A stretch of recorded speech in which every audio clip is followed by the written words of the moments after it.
우리가 한 구절씩 한 절씩 교독하겠습니다. 오라 우리가 여호와께로 돌아가자. 여호와께서 우리를 찢으셨으나 도로 낫게 하실 것이요 우리를 치셨으나 싸매어 주실 것임이라.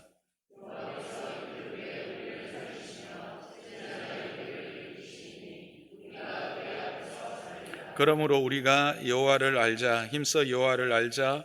그의 나타나시면 새벽빛 같이 어김없나니 비와 같이 땅을 적시는 늦은 비와 같이 우리에게 임하시리라 하니라.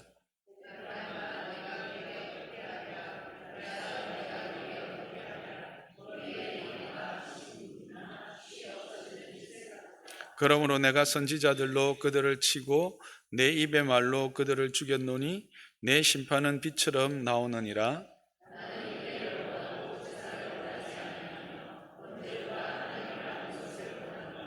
그들은 아담처럼 언약을 어기고 거기에서 나를 반역하였느니라.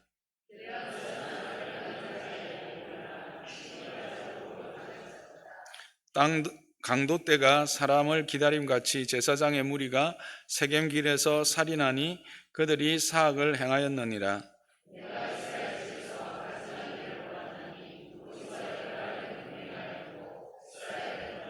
함께 읽습니다. 또한 유다여 내가 내 백성의 사로잡힘을 돌이킬 때에 내게도 추수할 일을 정하였느니라. 아멘.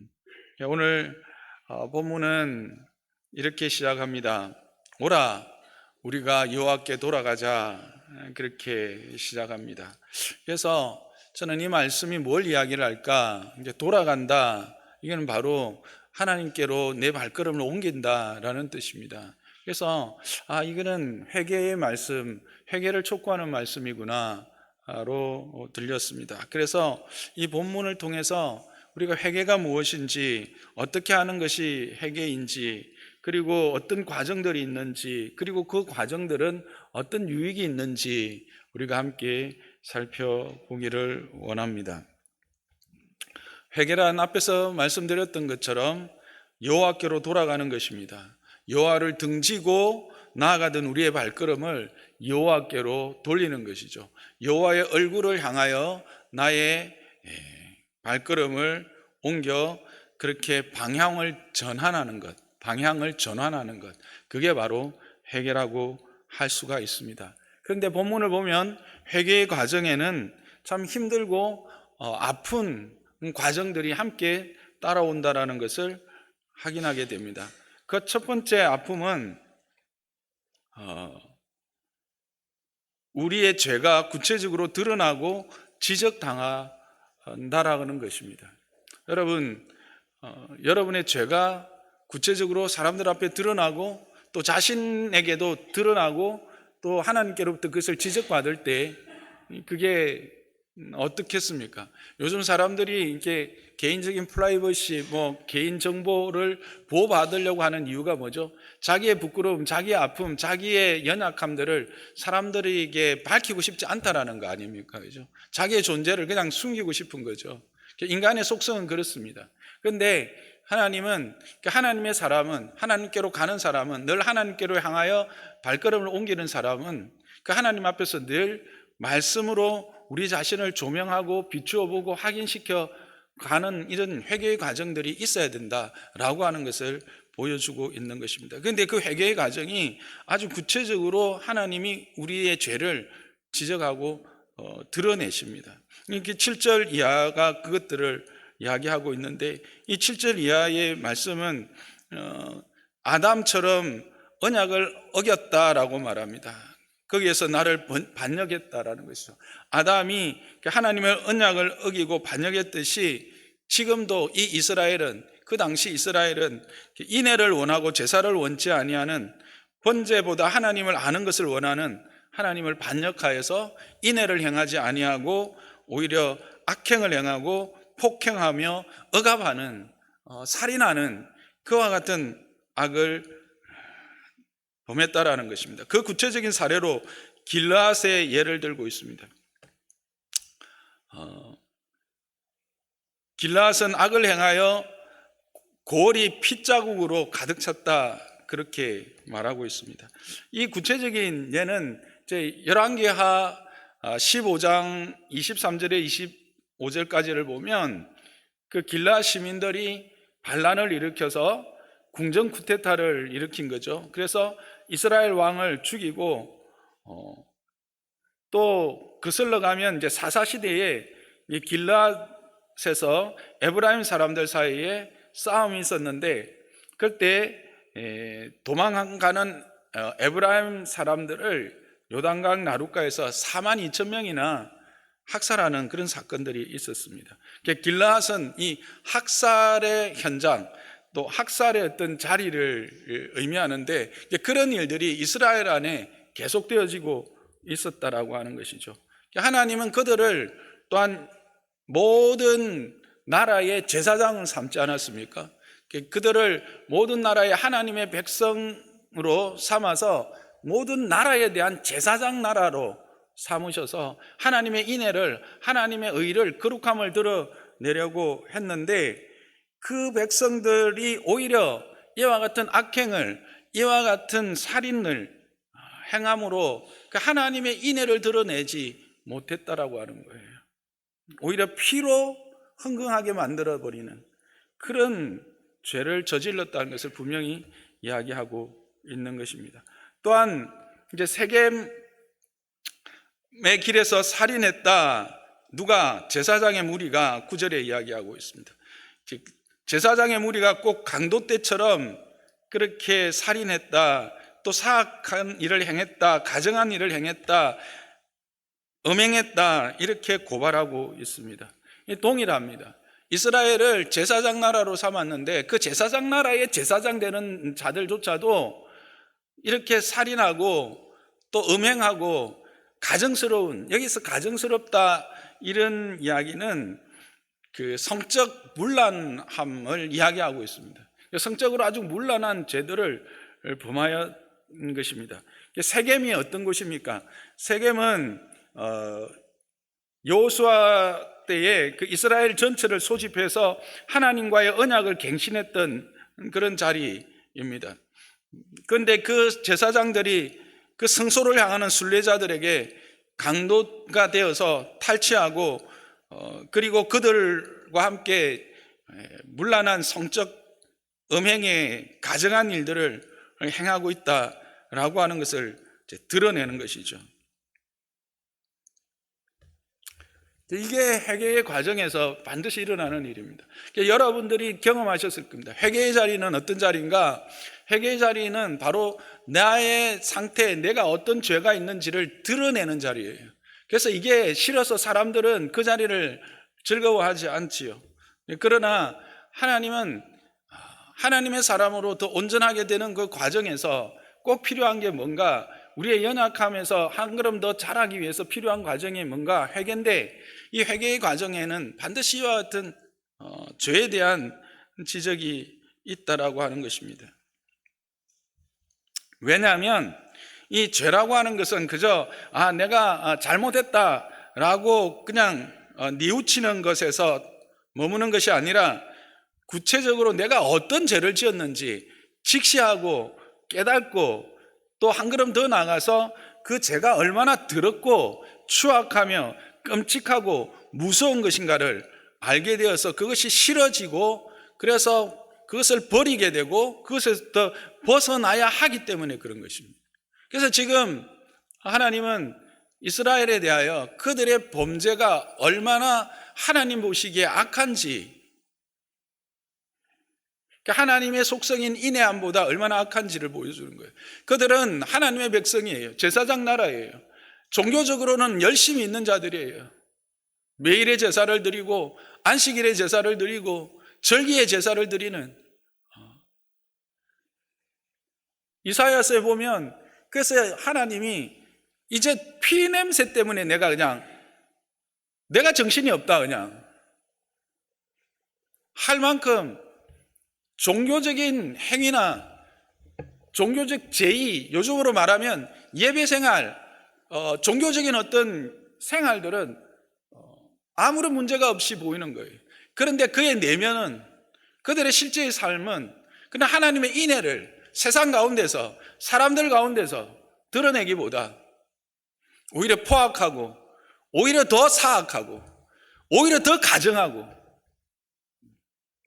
그런 모습을 보여준다라는 거예요. 오늘날 교회를 향한 하나님의 말씀, 저는 동일하다고 생각합니다. 여러분이 전도할 때 누가 가장 걸림돌이 됩니까? 그 목사, 그 장로, 그 권사, 그 집사 때문 아닙니까? 그 목사 때문에 내가 교회 안 가고, 그 장로 때문에 내가 교회 못 가고, 그 권사 때문에 내가 갈 수 없고, 그 집사 때문에 나는 교회 못 가는 거예요.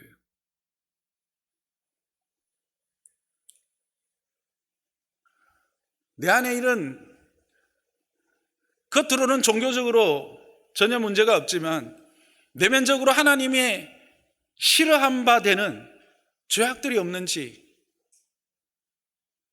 거기에서부터 우리의 참된 회개는 시작되는 것입니다. 현대는 회개에 대한 선포가 없는 그런 시대라고 합니다. 여러분, 어느 시대에나 회개는 하나님의 기뻐하시는 은혜의 방편입니다. 왜 그렇습니까? 하나님은 우리를 더욱 정결하게 하시고 온전하게 하셔서 하나님의 의와 거룩함으로 이 세상에 세우셔서 그들을 통해서 영광을 받기를 원하시는 것입니다. 그들을 제사장으로 세상에 보내어서 그 제사장 된 그들을 통해서 하나님의 하나님 되심이 증거되기를 원하시고 그들을 통해서 하나님의 하나님 되심이 영광으로 나타나기를 원하시기 때문에 우리 안에는 이와 같은 우리 자신에 대한, 우리의 죄에 대한 직시하고 그것을 보게 하는 그런 시간들이 필요한 것입니다. 그런데 그게 싫은 거예요. 부끄러운 거예요. 그러나 그런 것들이 있을 때 그 죄가 얼마나 더럽고 추악하며 끔찍하고 무서운 것인가를 알게 되기 때문에 하나님은 구체적으로 그것들을 깨닫게 하시고 생각나게 하시고 우리에게 드러내 보여주시는 것입니다. 그래서 이 과정은 참으로 아프고 싫지만 이 과정이 없이 진정한 회개는 있을 수 없다. 진정한 회개에 이를 수 없다라는 것을 우리는 기억해야 합니다. 그래서 하나님께서 여러분의 심령 가운데 말씀으로 뭔가를 드러내실 때 그거에 대해서 회피하거나 그거를 외면하거나 때로는 대적하지 마시고 그러한가 하여 겸손하게 그 말씀 앞에 자기를 내려놓을 수 있는 저와 여러분 되시기를 주님의 이름으로 부탁드립니다. 회개가 힘들고 아픈 두 번째 이유는 징벌이 따르기 때문입니다. 오늘 본문에서도 찢기고 맞았다라는 이야기가 나옵니다.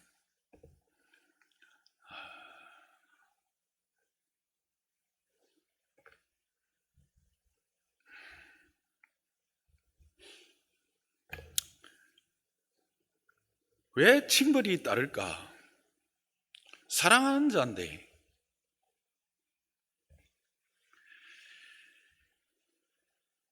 그것은 우리 스스로가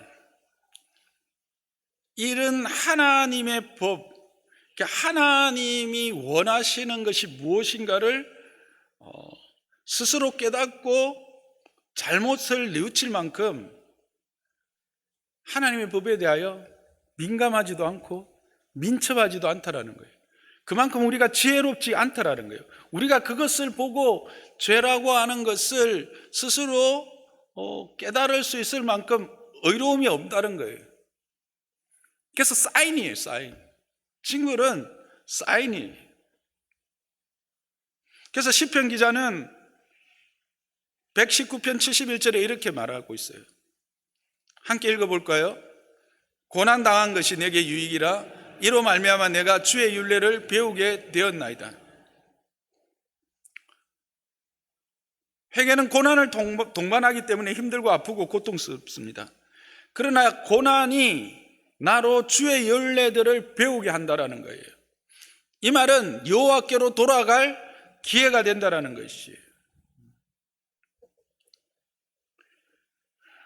그래서 이 고난으로 말미암아 우리의 발걸음을 확인하게 되는 거예요. 내가 혹시 내 발걸음이 잘못 가고 있나? 그렇게 확인하게 돼서 주께로 돌아갈 수 있는 기회가 된다는 것이죠. 그리고 이 징벌이라는 것, 깊은 어두움이고 하나님이 우리를 떠나신 것 같고 우리에게 얼굴을 가리신 것 같은 그런 시간이에요. 여러분, 징벌을 당할 때 제일 먼저 드는 생각이 뭐예요? 하나님이 나를 버리셨나? 하나님이 나를 잊으셨나? 그렇게 생각하죠. 그거는 사단이 가장 원하는 거예요. 오히려 우리는 그 시간에 뭘 생각해야 될까요? 하나님에 대한 신뢰를, 하나님에 대한 그 은혜의 회복을 기다리는 믿음을 보여줘야 합니다. 채찍이 없으면, 매맞음이 없으면 사생아라고 했습니다. 이 말은 뭘까요? 관계없는 자라는 겁니다. 사랑을 받을 자격이 없는 자라는 겁니다. 그래서 세상은 뭐 체벌이 이렇다 저렇다 이야기를 하는데, 체벌이라는 것이 단지 어떤 매를 들어서 친다는 게 아니라 그에게 그 죄에 대한 분명한 대가를 지불하게 하는 것, 그것은 꼭 필요합니다. 그것에 대한 징계가 없으면 죄가 죄된 줄을 몰라요. 인간은 그렇게 어리석은 자들입니다. 죄가 죄된 것, 그게 하나님이 싫어하는 것이고 그것이 잘못된 것이라는 것을 분명히 알게 하시는 것, 하나님은 징벌이라고 하는 형벌을 사용하신다는 거예요. 이런 시간을 통해서 하나님은 우리를 훈련시켜 가신다는 것을 알아야 합니다. 3절을 함께 보시기 바랍니다. 3절을 보시면 그에 나타나시면 새벽빛같이 어김없나니 비와 같이 땅을 적시는 늦은 비와 같이 우리에게 임하시리라 말씀하십니다. 이 징벌의 시간에 우리는 말할 수 없는 어두움을 경험하게 되죠. 어두움이 가득 차서 참 아침이 있을까 그렇게 생각하게 됩니다. 내게서 이제 빛은 완전히 사라진 것은 아닌가 생각할 수 있습니다. 그런데 주님은 뭐라고 말씀하십니까? 그에 나타나시면 새벽빛같이 어김없이 나타난다는 겁니다. 그러니까 우리가 그 징벌을 주시는 이유는 우리로 하여금 하나님의 율례, 하나님의 법, 하나님의 계획을 깨닫게 하시면서 거기에서 뭘 우리로 하여금 배우게 하시느냐? 하나님에 대한 믿음을 더 크게 하고 하나님에 대한 신뢰를 더 온전케 하는 과정이라는 사실입니다. 우리가 더 이상 열매 맺을 수 없는 정말 메마른 돼지와 같은 그런 존재. 여러분, 땅이 가뭄으로 갈라진 그 땅에서 싹이 나며 그 나무에게서 열매를 맺을 수 있겠습니까?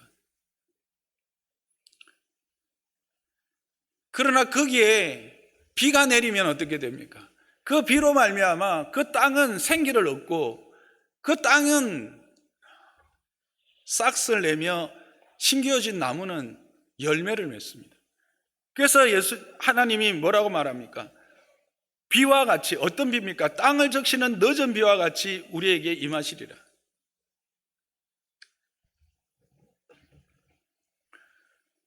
그 시간은 어떤 시간이냐? 징벌의 시간은 어떤 시간이냐? 이 비를 기다리는 시간이에요. 그리고 그 비를 하나님이 반드시 주시겠다라는 거예요. 어김없이. 비도 어떤 비냐? 늦은 비라고 말하고 있어요. 이스라엘에게 이 늦은 비라고 하는 의미는 추수를 하는 비예요. 이른 비는 싹을 틔우는 비고 이 늦은 비는 열매를 맺게 하는, 곡식을 여물게 하고 익게 하는 비예요. 그게 늦은 비인데 이 늦은 비가 올 때 그 메마른 대지가 열매를 익히고 싹을 피워서 여물게 하게 되는 것입니다. 정말 포도나무에 붙어 있는 그 가지가 다시 이 포도나무로부터 모든 수액을 빨아들여서 포도나무가 원하는 열매를 맺게 하는 것, 그 시간까지의 이 긴 아픔의 시간들은 그 열매를 맺을 수 있도록 길을 열어주고 틔워주는 그런 시간이 된다는 거예요. 여러분, 이 젖붙임을 받는다라고 했을 때, 이 포도나무에 우리가 젖붙임을 받을 때 처음부터 이게 수액을 빨아들입니까? 젖붙여서 이게 함께 되는 그 시간이 필요하고 그 아픔의 시간들이 있어야 돼요. 잘려나가야 되고요, 붙여지고요, 싸매지는 그런 시간들이 필요하다는 거예요.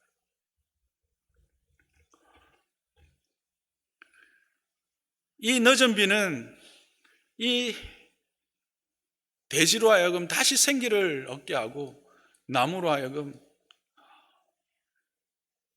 그와 같은 은혜를 확인하고 찬양하게 하는 겁니다. 근데 이 대지가 갈라지면 갈라질수록 더 소망하는 건 뭘까요? 비일 겁니다. 늦은 비일 겁니다. 어둠이 깊어지면 깊어질수록 소망하는 건 뭘까요?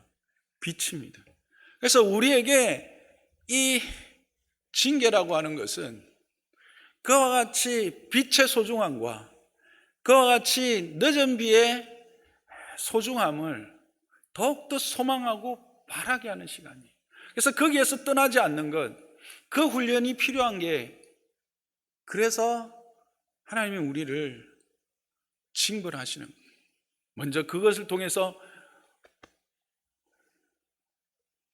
하나님의 법이 무엇인지를 배울 뿐만 아니라 하나님의 회복에 대한 기대와 소망을 더욱 크게 하는 것이죠. 그런데 이 회개가 또 힘든 이유는요, 이 징벌의 과정이, 이 시간이 내가 원하는 시간에 끝나지 않는다라는 것이죠. 2절을 보면 이런 말씀이 있습니다. 여호와께서 이틀 후에 우리를 살리시며 셋째 날에 우리를 일으키시리니 우리가 그의 앞에서 살리라. 그냥 퍼뜩 보면 여호와께서 멀지 않은 시간에, 이틀, 3일, 뭐 그렇게 먼 시간입니까? 그죠? 멀지 않은 시간에 하나님이 우리를 일으키시고 또 그의 앞에서 우리를 살리시고, 그래서 우리가 다시 살아날 것이구나 라는 말씀으로 해석할 수 있어요. 그것도 충분히 가능한 해석이에요. 그런데 어디가 빠졌어요? 뭐가 빠졌어요? 이틀 전에 뭐가 있어요? 하루가 있어요. 왜 하루 만에는 안 하시죠? 왜 즉시는 안 하시죠? 이게 뭐냐? 우리는 하나님 앞에서 엎드리고 하나님이 나에게 내 죄가 무엇인지를 깨닫게 하시고, 또 그렇게 해서도 못 깨달으면 징벌하셨어라도 그것을 분명히 알고 그 속에서 나의 연약함을 하나님 앞에 고백하고 엎드려 은혜를 구하게 하시면, 하나님은 의로우시고 인자가 풍부하시기에 즉시 나를 일으키시고 나를 살리시면 얼마나 좋겠습니까? 그리 아니하더라도 내가 원하는 때에 내가 원하는 방법으로 그렇게 해주시면 얼마나 감사하겠습니까? 그런데 오늘 본문은 그게 아니라 이틀에 일으키시고 3일에 살리신다라는 거예요. 이게 무슨 말일까요? 내가 원하는 시간이 아니라 하나님의 시간이 있다라는 거예요.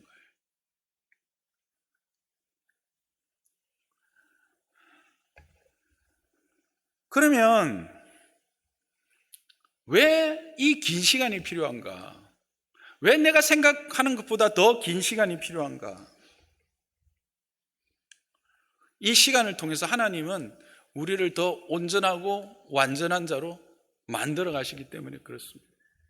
죄가 깊으면 깊을수록 그 시간은 더 길어질 수가 있을 것입니다.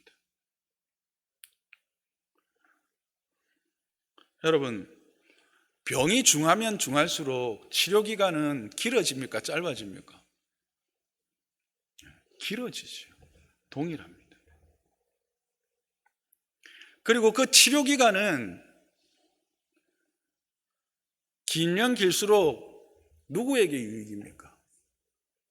환자에게도 유익입니다. 왜? 더 온전한 치유가 되기 때문에. 이게 1년 걸려야 치료되는 병인데 6개월 만에 내가 치료를 끝냈다. 그게 복이에요? 아니죠. 충분한 시간인데 그 시간을 누가 알아요? 하나님이 아신다라는 거예요. 이스라엘 백성들, 그들이 오랫동안 패역한 생활로 하나님의 그 말씀에서 떠나서 패역한 자들이 되었습니다. 제사장 나라임에도 제사장으로서의 삶을 살지 못했고, 아니 그 제사장 나라에 있는 제사장조차도 참으로 하나님 보시기에 가정한 일들을 행하는 그 일들을 했다는 거예요. 그래서 하나님이 뭘 말씀하시냐면, 너희들은 1년 만에 너희들은 즉시 회복되기를 원하지만 아니다. 나의 계획은 이틀이요 3일 내 시간이 있다라는 거예요. 그게 하나님의 시간으로 70년이었죠 그들에게. 그래서 이거는 뭘 말합니까? 회개하는 자의 입장에서는 자신이 생각한 시간보다 긴 시간이지만 하나님의 정한 시간은 있고 꼭 그 시간이 우리에게 참으로 유익되다는 겁니다. 그리고 이 정한 시간이 차면 반드시 일으키시고 살리신다, 회복시키신다는 약속을 하고 있는 거예요.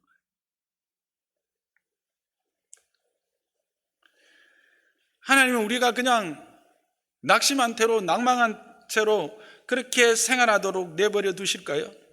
아닙니다. 그 시간을 통해서 오히려 우리를 더 단단하게 만들어 가시고 우리를 위한 더 큰 은혜가 준비되어지고 있다는 것을 여러분 기억하시기 바랍니다. 그것을 어디에서 발견할 수 있냐면요, 여러분 나사로 아시죠? 마르다와 마리아의 오라비 나사로가 병들었을 때 예수님이 그 나사로의 집을 떠납니까? 아니면 계속 거기 머물러 있습니까? 예수님이 떠나십니다. 오히려. 그리고 가서는 나사로가 잠들었다 이야기합니다. 제자들은 잠들었으면 낫겠나이다 이런 이야기합니다. 하나님의 뜻을 몰라요. 왜 거기에 계속 계시지 않았는가를 마르다도 그렇게 불평합니다. 요한복음 11장 20절 21절을 보면 마르다가 예수님이 돌아오셨을 때 마르다가 예수님께 여쭙습니다. 여기 계셨더라면 내 오라버니가 죽지 아니하실 것입니다. 32절에는 마리아도 동일한 고백을 합니다. 우리도 그렇게 생각하고 그 주변의 사람들도 그렇게 했어요. 제가 이 나사로를 죽지 않게 할 수 없었겠느냐, 그런 이야기를 하는 거예요. 하나님의 계획은 어디에 있는 거예요? 그를 살리는 거예요. 더 큰 은혜가 준비되어 있었던 거죠. 그를 살려서 예수님 자신이 다시 이 죽음을 이기고 부활하는 부활의 주인인 것, 생명의 주인인 것을 드러내고자 하는 하나님의 완전하고 완벽한 계획이 있었던 거죠. 그래서 예수님이 가셔서 무덤에서 돌을 굴러내라 하니까 마르다가 어떻게 고백합니까? 예수님, 나흘이나 지났는데요, 썩어서 냄새 날 건데요. 우리의 믿음이 여기에 머물러 있을 때가 얼마나 많은지 모르고, 하나님의 시간이, 하나님의 계획이, 하나님의 은혜의 부요함이 우리 안에 계획되어져 있는데 우리는 늘 내 시간 안에서 하나님 앞에 불평하고 불만하고 단정짓고 포기할 때가 너무 많다라는 거예요.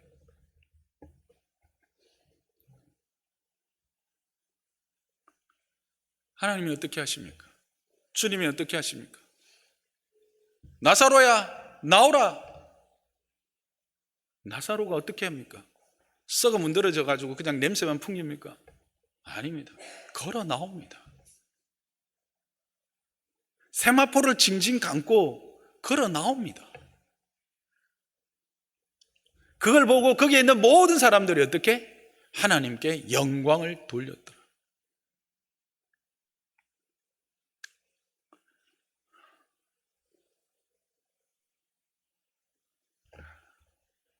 썩어갈 우리의 미래가 우리를 기다리고 있지만 주께서는 자기의 무한한 능력으로 우리를 회복시키시고 우리를 회복하게 하는 방해들로부터 우리를 지키시고 이기실 것을 보여주시는 사건입니다. 이게 바로 이틀과 3일의 의미입니다. 우리는 하루를 원합니다. 우리는 즉시를 원합니다. 그러나 하나님의 시간은 이틀이요 하나님의 시간은 3일을 요구한다라고 하는 사실을 여러분 기억하십시오. 그래서 우리가 필요할 때, 우리가 정말 모든 것을 포기하고 싶을 때 하나님이 우리를 포기했다라는 생각이 드는 그 순간에도 여러분은 하나님의 인애를 기억하시는 자, 약속을 기억하는 자 되기를 주님의 이름으로 축복합니다. 그래서 그의 말씀이 입술에 있는 자가 복된 거예요. 그의 말씀이 입술에 있는 자, 말씀을 암송하고 말씀을 묵상하는 자가 시냇가에 심겨진 이유가 그 이유가 있는 거예요. 그의 말씀이 그를 모든 낭만과 모든 절망 앞에서 무너져 엎드려 그냥 자포자기하게 내버려 두는 것이 아니라 하나님의 뜻이 무엇인가를 깨닫게 하고 내가 버려야 될 것이 무엇인가, 내가 포기해야 될 것이 무엇인가를 분명히 알고 그 시간 안에 내가 하나님의 사람으로 무엇으로 채워지고 준비되어져야 될 것인가를 깨달아 알아서 하나님의 때가 찼을 때 그 하나님의 크신 은혜의 영광으로 드러나게 되는 것입니다.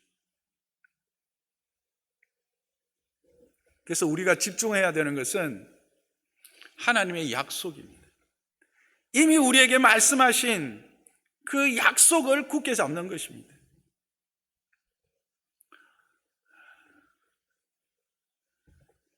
여러분, 이 상에서 우리가 깨닫게 되는 것은 무엇입니까? 회개는 어려운 과정이 있지만 그 모든 과정은 결국 하나님의 선하심과 은혜로우심을 확인하는 과정일 뿐이다라고 하는 사실입니다. 그래서 우리가 암송했던 로마서 8장에는 모든 것이 합력해서 뭘 이룬다? 선을 이룬다라는 것입니다.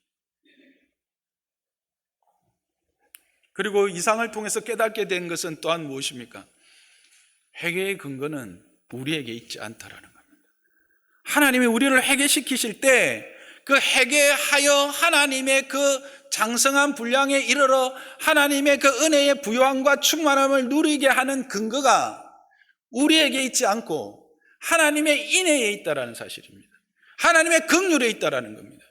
여러분은 회개할 수 있다라는 것이 은혜인 것을 믿으시기 바랍니다. 우리가 회개의 자리로 나갈 수 있다라는 것이 하나님의 은혜입니다. 그 은혜가 없으면, 그 하나님이 우리를 향한 인애, 헤세드, 긍휼함이 없으면 아무도 하나님 자리에 나가지 않습니다. 세상 사람들이 하나님 앞에 회개의 자리로 나갑니까? 나가지 못합니다. 나갈 수 없습니다. 예수 그리스도의 십자가와 그 십자가의 보혈로 말미암아 우리와 하나님 사이에 닫혀있던 그 커튼이, 그 벽이 무너질 때 그 길을 향해서 우리가 나갈 수 있는 거예요. 그래서 회개는 근본적으로 은혜고, 이 회개는 우리에게서 연유하는 것이 아니라 이 회개의 근원은 바로 예수 그리스도 하나님이시다는 사실을 우리는 또한 확인하게 되는 것입니다. 그래서 우리는 하나님이 우리를 찾아오셔서 우리의 죄를 깨닫게 하시고 때로는 그것이 하나님 앞에서 온전해지지 못할 때 또 징벌하시고 그 시간이 내가 원하는 시간 안에 해결되지 않을 때 우리는 이 모든 것에서 우리를 더 온전케 하시고 하나님의 구원을 온전케 하신다라고 하는 그 사실을 여러분 반드시 기억하기를 주님의 이름으로 부탁합니다. 구원은 두 가지가 있는 거 아시죠? 회심, 예수 그리스도를 나의 주 나의 하나님으로 믿어 그가 자녀가 되는 신분적 회심의 회개가 있고요. 그리고는 우리의 삶의 연약함들이 온전해지게 하시는 하나님의 은혜의 방편으로서 회개가 있습니다.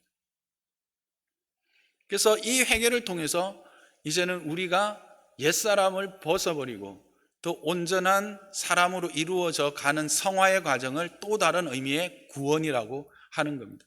그래서 바울은 두렵고 떨림으로 너희 구원을 이루라라고 이야기합니다.